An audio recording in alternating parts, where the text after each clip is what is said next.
And I mean, years ago when you said indie comics, you basically meant anybody who wasn't Marvel or DC.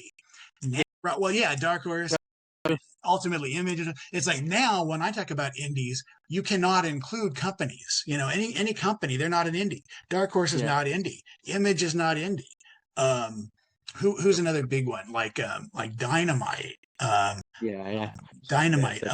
These guys, to me, if they have a staff, boom, boom. That was the other one I was trying to think of. Boom, Dynamite. These guys, to me, if they have a staff, like if they have a functional permanent staff and they're paying salary to me, that's not indie. Indie is guys like doing their own thing, creators, maybe there's a couple of guys doing a little small thing, there are bigger ones of indies that are out there kind of doing things that I still consider indie, but like, I don't consider, like, what's the other one? What's the one that does all the big TNA stuff based on fantasy fairy tales? Their stuff always looks great. I totally know who you're talking about. I'm blanking on who it is. I don't think of them as indie either. They're pretty big now. So yeah, they're pretty big. They did Robin Hood with a Y. Yep. She's got like the glowing eye. Why can't I think of their name? I should, I'm not trying to promote anybody, but I like some of the stuff that these guys do. Don't get me wrong. I will still follow or pick up a few of these things. I mean, I'm grabbing Justice Society from DC right now and stuff. So I'm like, yeah, there's things. I actually think I just started picking up Justice League again because I've been rewatching the old Justice League cartoons. You mentioned them, and I'm like, I'm rewatching them right now, and I was like, I got so into them. I'm like, I got to see what they're doing with Justice League today. I want to look at it and read that and see what's happening.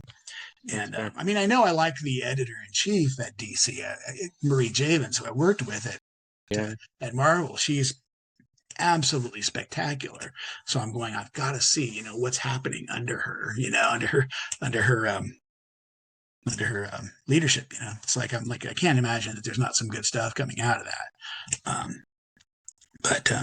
So I'm like, I will always stop and, if I can, take a moment and look around a little bit at what everyone's doing, indie or not. But my focus is the indie guys. I'm just like, I really want to support, guys. I know that they're working hard. They're trying to scramble stuff together. They're working from home, and it's like, yeah, it's not exactly what you might pull out of a DC or a Marvel, but it's better in a different way because it's coming out of left field. A lot of it. Well, yeah, I think there's a lot comes out of a lot of iron comes out of that fire too, right? Like like just the fact that I'll finish my prequel novella and put it out there, like it's like better than nothing, but it's had a lot of time to hopefully get crushed, and maybe it'll be a diamond, you never know. But I think that's what the indie community does, is it crushes a lot of those things, and you get some pretty good diamonds, whether it's book or comic or movie or something like that. So there's a lot of talent running around out there. Yeah, it's not all been found, and people don't know it's there. It's like, that's the thing.